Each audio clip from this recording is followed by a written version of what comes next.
மறைந்த நடிகை சரோஜா தேவியை எரிக்க பயன்படுத்திய சந்தனக்கட்டையின் விலை இத்தனை கோடிகளா? அதிர்ச்சியில் திரையுலகம், கண்ணீரில் குடும்பத்தினர்.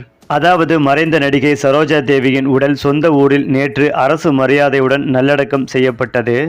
அந்த வகையில் அபிநய சரஸ்வதி என்று கன்னட மக்களாலும், கன்னடத்து பைங்கிளி என்று தமிழக மக்களாலும் அன்போடு அழைக்கப்பட்டு வந்தவர் சரோஜா தேவி. தமிழ், தெலுங்கு, கன்னடம் உள்ளிட்ட தென்னிந்திய மொழிகள் மற்றும் இந்தியிலும் நூற்றுக்கணக்கான படங்களில் நடித்து புகழ் பெற்றவர்.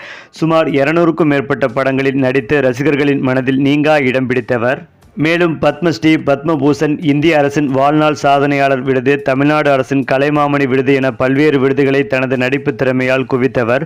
தமிழில் எம்ஜிஆர், சிவாஜி கணேசன், ஜெமினி கணேசன், தெலுங்கில் NT ராமாராவ், நாகேஸ்வர ராவ், கன்னடத்தில் ராஜ்குமார் என டாப் லிஸ்டில் இருக்கும் ஹீரோக்களுடன் ஏராளமான வெற்றி படங்களில் நடித்துள்ளார் சரோஜா தேவி. அதேபோல் நடிகை சரோஜா தேவி மறைவு திரைத்துறையினர் மற்றும் அவருடைய ரசிகர்களை சோகத்தில் ஆழ்த்தியுள்ளது. இந்த நிலையில் சரோஜா தேவியை நினைவு கூறும் வகையில் பெங்களூர் சாலைக்கு நடிகை சரோஜா தேவி பெயர் சூட்டப்படும் என்று முதலமைச்சர் சித்தராமையா தெரிவித்துள்ளார். மேலும் இது குறித்து கர்நாடக முதல்வர் சித்தராமையா செய்தியாளர்களுக்கு பேட்டியளித்த போது கூறியதாவது: பல மொழிகளில் நடித்த நடிகை சரோஜா தேவியின் மறைவு திரைத்துறையினருக்கு அதிர்ச்சியை ஏற்படுத்தி உள்ளது. சிறிய வயதிலேயே சினிமாவுக்குள் நுழைந்து கிட்டத்தட்ட 70 ஆண்டுகளாக ஏராளமான திரைப்படங்களில் நடித்துள்ளார். அதேபோல் கன்னட மக்களால் அபிநய சரஸ்வதி என்று அன்போடு அழைக்கப்பட்டு வந்தவர். புகழ்பெற்ற நடிகர்களான எம்ஜிஆர், சிவாஜி கணேசன், NTR, திலீப் குமார், ராஜ்குமார் என ஏராளமான நடிகர்களுடன் நடித்துள்ளார். சரோஜா தேவி தான் ஏற்று நடித்த அனைத்து கதாபாத்திரங்களுக்கும் உயிர் கொடுத்தவர். சினிமாவில் மட்டுமல்ல, தன்னுடைய தனிப்பட்ட வாழ்க்கையிலும் நல்ல முறையில் வாழ்ந்தவர்.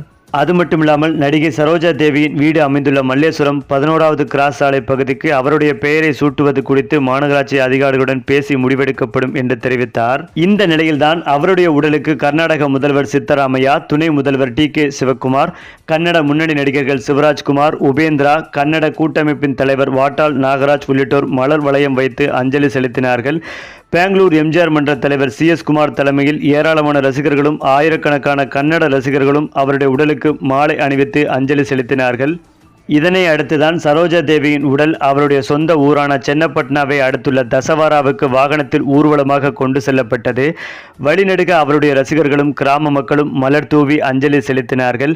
பின்னர் சரோஜா தேவியின் உடல் தசவரா கிராமத்தில் உள்ள கொடிக்கல்லி தோட்டத்திற்கு கொண்டு செல்லப்பட்டது.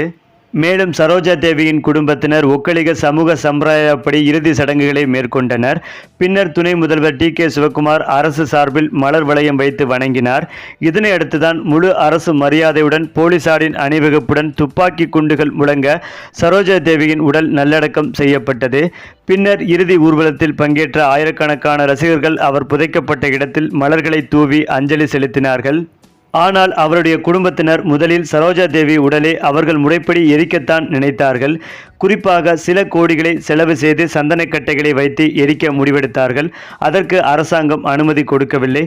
தற்போதைய சூழ்நிலையில் இதெல்லாம் வேண்டாம் என்று அவர்கள் முடிவெடுத்து அதன் பிறகுதான் அவருடைய உடலை நல்லடக்கம் செய்ய முடிவு செய்து லட்சக்கணக்கான ரசிகர்கள் மத்தியில் கண்ணீர் மல்க நல்லடக்கம் செய்ததாகவும் தற்போது தகவல்கள் பரவி வருகிறது.